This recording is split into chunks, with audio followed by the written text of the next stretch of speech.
இது Deepak Ravichandran share market சக்ஸஸ்ல இருந்து. So investors எல்லாருமே இன்னைக்கு செம்ம ஹாப்பிங்க. ஏன்னா நிஃப்டி வந்து ஆல் டைம் ஹையை வந்து தொட்டிருக்கு. இவ்வளோ நாள் இல்லாமல் ஒரு 30 வருஷத்துக்கு அப்புறம் வந்து பார்த்தீங்கன்னா இப்போ தான் வந்து ஒரு பயங்கரமான ஹையை ரீச் பண்ணியிருக்கு. ரொம்ப நாள் 14 மந்த்ஸ் கழிச்சுன்ற மாதிரி சொல்கிறாங்க. நியூஸை செக் பண்ணிடலாம் வாங்க. ஸோ இங்கே வந்து பார்த்தீங்கன்னா ஹைலைட்ஸில் நிறைய இருக்குது. உங்களுக்கு எதனா வேணும்னா நீங்கள் உள்ளவே படிச்சுக்கலாம். ஓகேங்களா. ஸோ ஆல் டைம் ஹையில் இருக்குது நிஃப்டி. இது ஒரு நல்ல விஷயம்தான். ஏன்னா வந்து புல் உள்ளே வர்றதால தான் இந்த சைன்ஸ் எல்லாமே நடக்குது. இது எவ்வளோ தூரம் கண்டினியூ ஆகும்னு தெரில.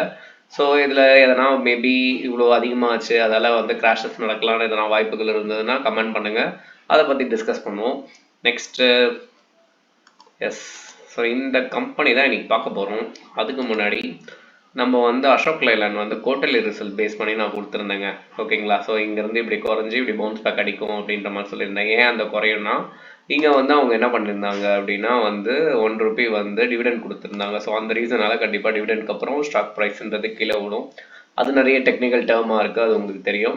ஸோ இங்கே வந்து மேலே வந்து பார்த்திங்கன்னா நம்ம கொடுத்ததோடையே அது வந்து பவுன்ஸ் பேக் நல்லாவே ஆயிடுச்சு. இன்றைக்கி 7% இருக்குது. அது மட்டும் இல்லாமல் இன்றைக்கி நிஃப்டி அடித்த மாதிரி நிஃப்டி ஆட்டோவும் வந்து பார்த்திங்கன்னா ஆல் டைம் ஹையை ரீச் பண்ணியிருக்கு. ஏன் அப்படின்னா நம்ம ஜிஎஸ்டிஸை வந்து கொஞ்சம் குறைச்சிருக்கோம். ஸோ இந்த ரீசனால் வந்து சேல்ஸ் அதிகமாக ஆகுதுன்ற மாதிரி சொல்கிறாங்க. அது ஒரு சைடு. இன்னொன்று அசோக் லைலாண்ட் வந்து பார்த்திங்கன்னா நிறைய இப்போ ஆப்டிமைசேஷனாக நிறைய வந்து பிஸ்னஸில் டெவலப் பண்ணுறாங்க. ஸோ அந்த ரீசனாலையும் இது வந்து மேலே போயிருக்கு. ஓகேங்களா. ஸோ மேபி 1 வீக் முன்னாடி நீங்கள் பார்த்துருந்தீங்கன்னா உங்களுக்கு தெரிஞ்சிருக்கும். சரிங்களா. சரி, ஓகே. ஸோ இன்னைக்கு ஏன் இந்த ஸ்டாக் பட்டேல் இன்ஜினியரிங் இது ஒரு பென்னி ஸ்டாக். ஸோ 5 இயர்ஸில் வந்து பார்த்தீங்கன்னா 5 இயர்ஸ் டேட்டா வச்சுருக்கேன். ₹80 வரைக்கும் ட்ராவல் ஆகிருந்தது. இப்போ வந்து பார்த்தீங்கன்னா ரொம்ப நாள் கழிச்சு இப்போ தான் ஒரு பெரிய கேண்டில் தெரியுதுங்களா, ஒரு என்கல்ஃபிங் ஆகிருக்கு. காரணம் என்ன அப்படின்னா இவங்க வந்து ஒரு ஆர்டர் எடுத்திருக்காங்க. ஓகேங்களா. எவ்வளோ கோடிக்குன்னா 700 கோடிக்கு மேலே. ஸோ அதோட நியூஸ் வந்து கூகுளில் பார்த்துடலாமா, பார்த்துருவோமே.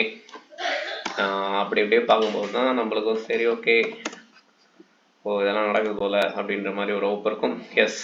ஸோ 798 crores வந்து இவங்களுக்கு ஆர்டர் கிடச்சிருக்கு. சரிங்களா. ஸோ இந்த ரீசனால தான் இன்றைக்கி இது வந்து 14% வரைக்கும் மேலே இருக்குது.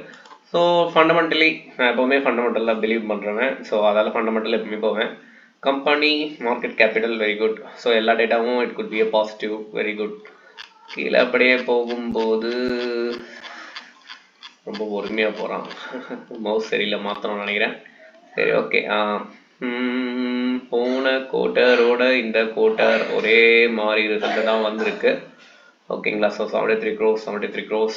சரி, ஓகே, நாட் பேட். ஸோ ஃபியூச்சரில் உங்களுக்கு ஆர்டர் இப்போவே டிஸ்பிளே ஆகிருக்கிறதால மேபி அடுத்த குவார்ட்டர் வரும்போது என்ன ஆகும் தெரியல. பட் ஆனால் ட்ராக்கிங் பண்ணிக்கோங்க இந்த ஸ்டாக்கை. பென்னி ஸ்டாக்கை பொறுத்த வரைக்கும் நான் ரெக்கமெண்ட் பண்ண மாட்டேன் பை பண்ணுங்கன்னு. பட் அதையும் மீறி உங்களுக்கு பென்னி ஸ்டாக் மேலே ஒரு மோகம் இருந்ததுன்னா டியூ யுவர் ஓன் ரிஸ்க். ஓகேங்களா. ஸோ நம்ம சேனலில் just for the knowledge purpose இதனால இது ஏறிச்சு, இங்கேருந்து ஏறத்துக்கு வாய்ப்புகள் இருக்குது. ஸோ அதே மாதிரி தான் இங்கேயும் வந்து பார்த்திங்கன்னா நான் கூற விரும்ப வேண்டியது அதே விஷயத்தை மட்டுமே. தமிழ்லாம் வருதுங்க திடீர்னு. சரி, ஓகே. ஸோ இங்கேருந்து ஒரு 40 போகிறதுக்கான சான்சஸ் இருக்குது. இது நான் சொல்ல, இங்கே இவ்வளோ பேர் வந்து இன்வெஸ்ட் பண்ணியிருக்கான். ஸோ அந்த இதுக்காக நான் சொல்கிறேன். சரிங்களா. ஸோ இங்கேருந்து பவுன்ஸ் பேக் எடுக்கலாம். ஓகே. ஸோ இந்த மாதிரி ஷேர் ரிலேட்டட் நியூஸ் உங்களுக்கு தெரியணும்னு நினச்சிங்கன்னா நம்ம சேனலை சப்ஸ்கிரைப் பண்ணிக்கோங்க. நன்றி.